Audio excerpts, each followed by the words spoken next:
All right, so we're diving deep into digital products today, and everyone always talks about passive income online and selling digital products and all that. Right. You provided some amazing sources on how to get started, even if you've never created a digital product before. So, yeah, Absolutely. And it's a really exciting space to be in right now.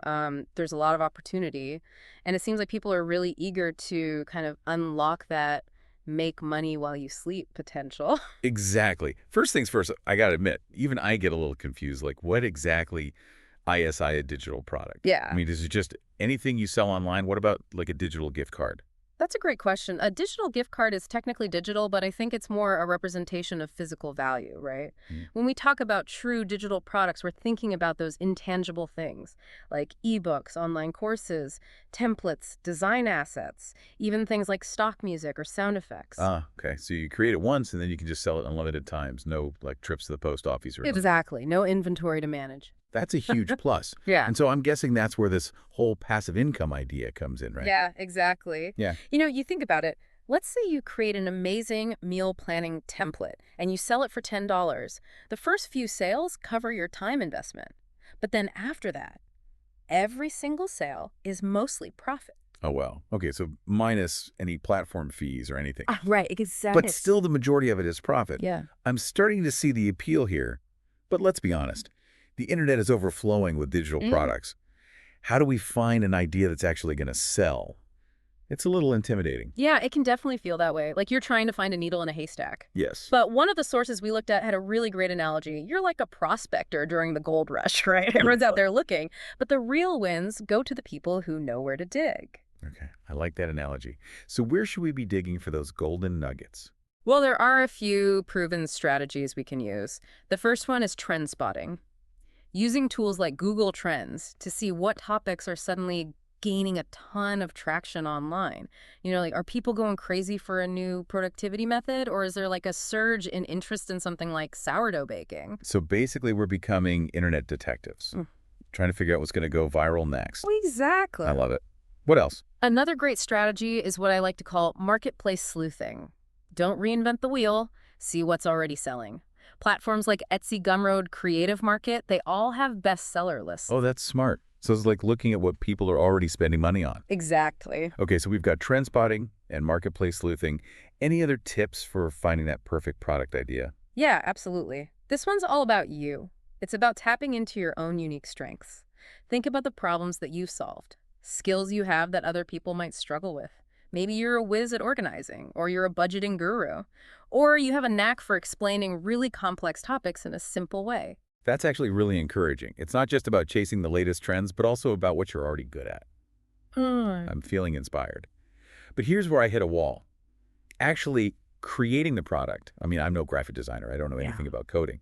Is it even possible to make something that looks professional without those skills? That's where the magic of AI comes in. One of your sources actually dives deep into this.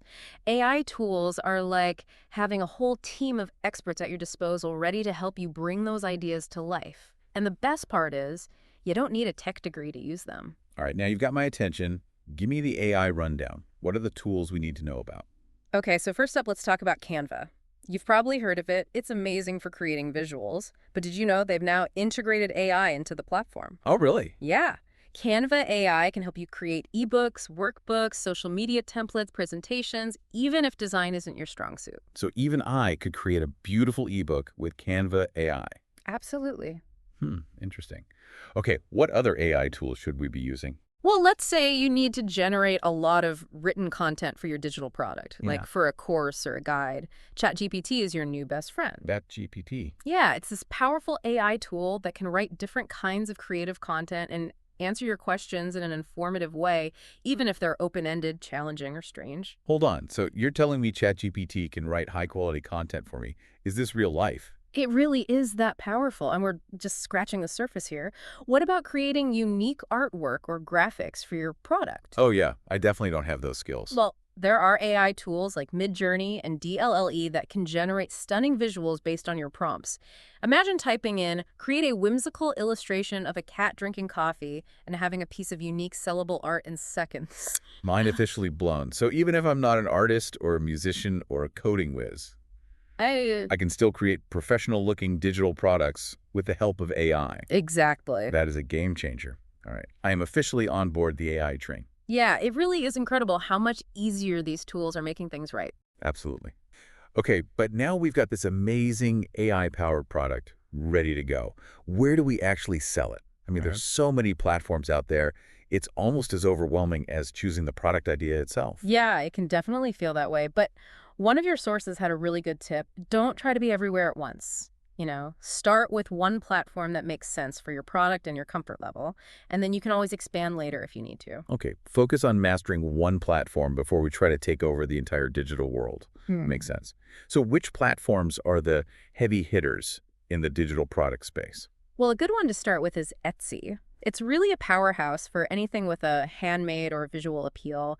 Think printables, templates, planners, digital art, that kind of thing. It's got this massive audience of shoppers who are actively looking for unique creations. So Etsy is the place to be if your product is really eye-catching and has that like craft fair vibe. Exactly. Got it. What about if I'm leaning more towards ebooks or online courses or those kinds of digital downloads? Then Gumroad might be a better fit. It's super user-friendly for both creators and buyers, especially for those downloadable products. And actually, one of your sources highlighted a key advantage of Gumroad. It lets you set flexible pricing. So you can offer discounts and bundles and even create membership Oh, programs. wow. That sounds pretty powerful. Yeah. So Etsy for visual creatives, Gumroad for those digital download gurus. Any other contenders we should know about? For sure. If you want more control over your branding and like the overall look and feel of your shop, Shopify is a really popular choice. It's a little more robust than Etsy or Gumroad, but it gives you the flexibility to build a really customized online store. And one of your sources actually made an interesting point about Shopify. It might be a good option if you think you might want to sell physical products down the line too. So it's like future-proofing your business. Exactly. Okay, smart move. Any other platforms we should add to our list? Yeah, there's one more that stood out in your research, PayHip. Yeah, it's really beginner friendly, and it even has built-in marketing tools to help you get started. Plus, they take care of things like secure file delivery and customer support, which can be a huge time saver. Nice. Okay, so we've got Etsy, Gumroad, Shopify, PayHip, a platform for every type of digital creator out there. But here's the million-dollar question. How do we actually get people to BUY these awesome digital products we've created? I mean, creating the product is just step one, right? You got it. Marketing is key. And your sources were packed with strategies to help you get those sales rolling in quickly. Okay, hit me with your best marketing tips. You I'm are. ready to turn those views into sales. All right, well, first up, let's talk about social media. It's not just about posting pretty pictures, it's about really engaging with your target audience. So think about who your ideal customer is and where they hang out online. Are they on TikTok, Instagram, Pinterest? You got to tailor your content to each platform and make it fun, valuable, and shareable. So instead of just shouting into the void, we need to be strategic and connect with the right people in the right places. Exactly. Got it. What else? Video. One of your sources made a really good point. People want to see your product in action. Yeah. So create short, engaging demos or tutorials that showcase its benefits and how to use it. Think about what would make you want to buy it and then translate that into compelling visuals. Show don't tell. People Exactly. are visual creatures. For sure. Okay, so we've got social media and video marketing. What else can we do to get those sales coming in hot? Don't underestimate the power of email marketing. One of your sources suggested offering a valuable freebie in exchange for email addresses, like a mini course, a checklist, or even a template. That way you're building a list of people who are already interested in what you offer. Ah, the classic email list. Yeah. It's like having a direct line to your potential customers.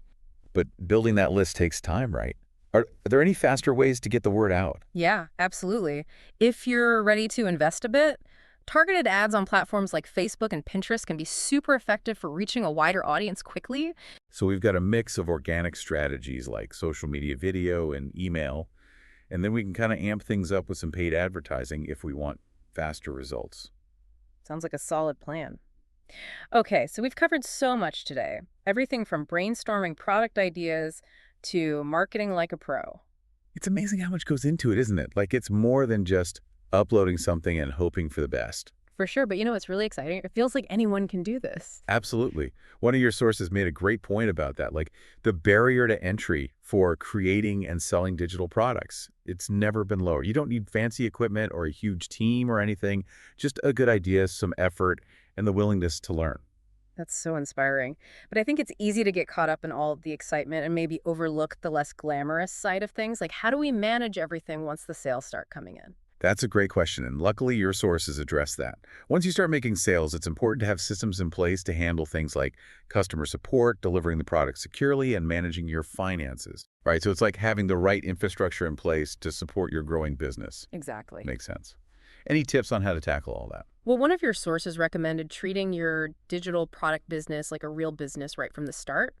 So set up a dedicated bank account, track your income and expenses, and maybe look into tools that can help you automate some of those tasks. No more shoebox full of receipts. I can Exactly. get behind that. But here's something I've been wondering about. How do you keep the momentum going? Like the internet is constantly changing. How do we stay ahead of the curve and make sure our products stay relevant? Yeah, that's where continuous learning and adaptation come in. Your sources emphasize the importance of listening to feedback from your customers, staying updated on trends, and being willing to experiment with new platforms and strategies. So it's not just a set it and forget it kind of thing. Right. It's about constantly evolving and improving. Got it. Well, listener, we've given you a ton of information today. We explored the world of digital products, uncovered the power of AI, and even touched on how to run your venture like a real business. But now it's time for you to take action. Think about that problem you want to solve or that skill you want to share with the world, that idea that's been in the back of your mind. The world is waiting. You got this. This has been the Deep Dive. Until next time, keep exploring, keep learning, and keep creating.